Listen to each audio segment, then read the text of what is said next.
Hi ಸ್ನೇಹಿತರೆ, ನಮಸ್ಕಾರ. ಎಲ್ಲ ವಿಸ್ಮಯ ಚಾನಲ್ಗೆ ಸ್ವಾಗತ. ನೋಡ್ತಾ ಇದ್ದೀರಾ ನುಗ್ಗೆ ಸೊಪ್ಪು. ನುಗ್ಗೆ ಸೊಪ್ಪು ಯಾರು ಗೊತ್ತಿಲ್ಲ ಹೇಳಿ ಅಲ್ವಾ? ಎಲ್ಲರಿಗೂ ಗೊತ್ತಿರತಕ್ಕಂಥ ವಿಚಾರ.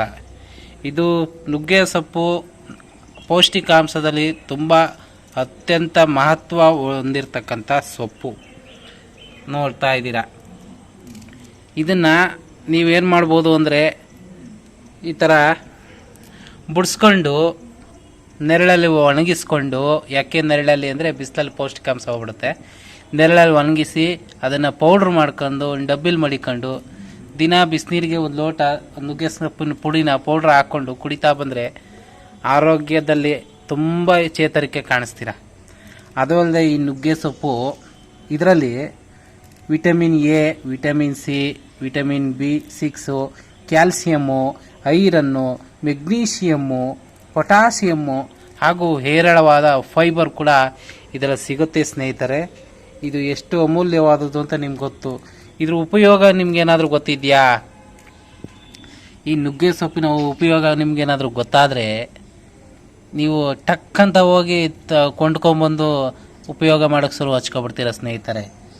ಇದು ಮೊದಲನೇದು ರಕ್ತಹೀನತೆ, ರಕ್ತದ ಕೊರತೆ ನಿವಾರಿಸ್ತದೆ. ಅದ್ರ ಜೊತೆಗೆ ಕಣ್ಣಿನ ದೃಷ್ಟಿನ ತುಂಬ ಇಂಪ್ರೂವ್ ಮಾಡುತ್ತೆ ಸ್ನೇಹಿತರೆ, ಏಕೆಂದರೆ ವಿಟಮಿನ್ ಎ ಅಧಿಕೃತವಾಗಿರ್ತದೆ. ಅದರ ಜೊತೆ ರಕ್ತದ ಹೆಚ್ಚಳ ಹಾಗೂ ರೋಗ ನಿರೋಧಕ ಶಕ್ತಿನ ಹೆಚ್ಚಿಸ್ತದೆ ಸ್ನೇಹಿತರೆ. ಇದು ರಕ್ತದಲ್ಲಿ ಯಾವುದೇ ರೋಗ ಬರ್ತದೆ ಅಂದರೂ ಅದನ್ನು ವಿರುದ್ಧವಾಗಿ ಹೋರಾಟ ಮಾಡಿ ಗುಣಪಡಿಸ್ತದೆ, ನಿರೋಧಕ ಶಕ್ತಿ ಹೆಚ್ಚಿಸ್ತದೆ.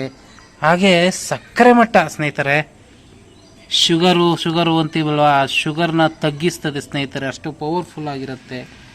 ಅದರ ಜೊತೆಗೆ ಇದು ತುಂಬ ಶಾಂತಿಯಿಂದ ಇರ್ತಕ್ಕಂಥ ಮನಸ್ಥಿತಿಗೆ ಇದು ತುಂಬ ಸಪೋರ್ಟ್ ಮಾಡುತ್ತೆ. ಆರೋಗ್ಯಕ್ಕೆ ತುಂಬ ಹೆಚ್ಚು ಸಹಾಯ ಮಾಡ್ತದೆ ಕ್ಯಾಲ್ಸಿಯಂ ಇರೋದ್ರಿಂದ.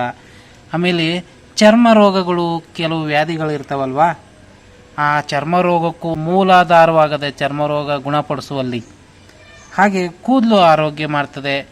ಕೂದಲು ಉದುರುವಂಥದ್ದು ಜಾಸ್ತಿ ಇರೋದರಿಂದ ಆ ಕೂದಲನ್ನು ತುಂಬ ಇಂಪ್ರೂವ್ ಮಾಡೋ ಕೆಪಾಸಿಟಿ ನುಗ್ಗೆ ಸೊಪ್ಪಿಗೆ ಇರ್ತದೆ ಸ್ನೇಹಿತರೆ. ಇದನ್ನು ಜಾಸ್ತಿ ಗರ್ಭಿಣಿ ಸ್ತ್ರೀಯರು ಜಾಸ್ತಿ ಉಪಯೋಗ ಮಾಡೋದ್ರಿಂದ ಸ್ವಲ್ಪ ಸಮಸ್ಯೆ ಆಗ್ಬೋದೇನೋ, ಅದನ್ನು ಡಾಕ್ಟ್ರ್ ಕೇಳ್ಕೊಂಡೇ ತಿನ್ನಬೇಕಾಗತ್ತೆ ಅಂತ ಅನಿಸುತ್ತೆ. ಅದು ಅಲ್ಲದೆ ಇದನ್ನು ಮಿತವಾಗಿ ಉಪಯೋಗ ಮಾಡೋದು ಒಳ್ಳೆಯದು ಅಂತ ನನ್ನ ಅನಿಸಿಕೆ ಸ್ನೇಹಿತರೆ.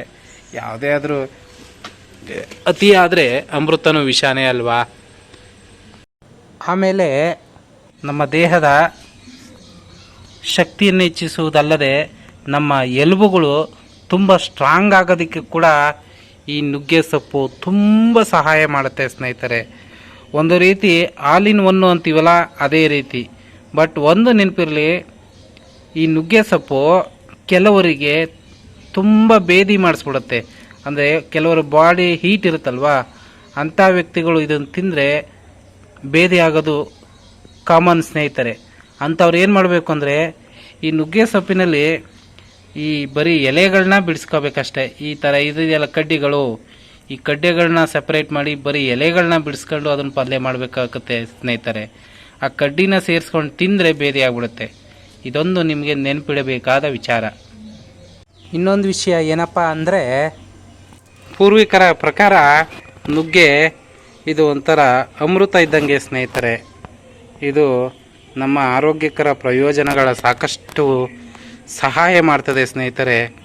ನೀವು ಕೂಡ ನಿಮ್ಮ ಅಕ್ಕಪಕ್ಕ ನುಗ್ಗೆ ಮರನ ಬೆಳೆಸಿ ನುಗ್ಗೆ ಸೊಪ್ಪನ್ನ ಅನ್ನದಲ್ಲಿ, ಸಾಂಬಾರಿನಲ್ಲಿ, ಪಲ್ಯದಲ್ಲೂ ಉಪಯೋಗ ಮಾಡ್ಕೊ ಬನ್ನಿ. ಹೆಲ್ತ್ಗೆ ತುಂಬ ಬೆನಿಫಿಟ್ ಇದೆ ಸ್ನೇಹಿತರೆ.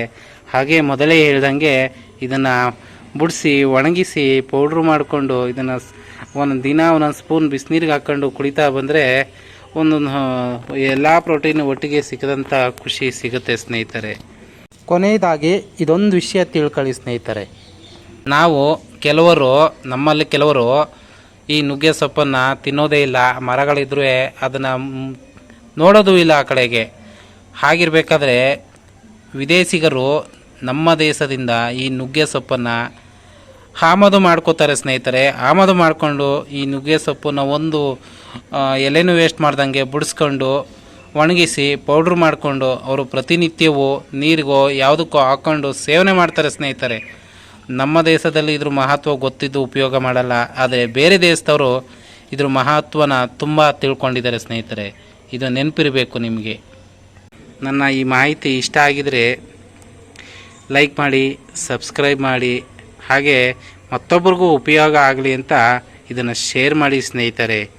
ಈ ನುಗ್ಗೆ ಸೊಪ್ಪು ಎಷ್ಟು ಪ್ರಯೋಜನಕಾರಿ ಅಂತ ನಿಮ್ಗೆ ಗೊತ್ತಾಗಿದ್ರೆ, ಅಥವಾ ನಿಮ್ಗೆ ಗೊತ್ತಿಲ್ಲದೆ ಇದ್ದರೆ, ಇದು ಹೆಲ್ಪ್ ಆಗಿದರೆ ಹೇಗಿತ್ತು ಮಾಹಿತಿ ಅಂತ ಕಮೆಂಟ್ ಮಾಡಿ ಸ್ನೇಹಿತರೆ.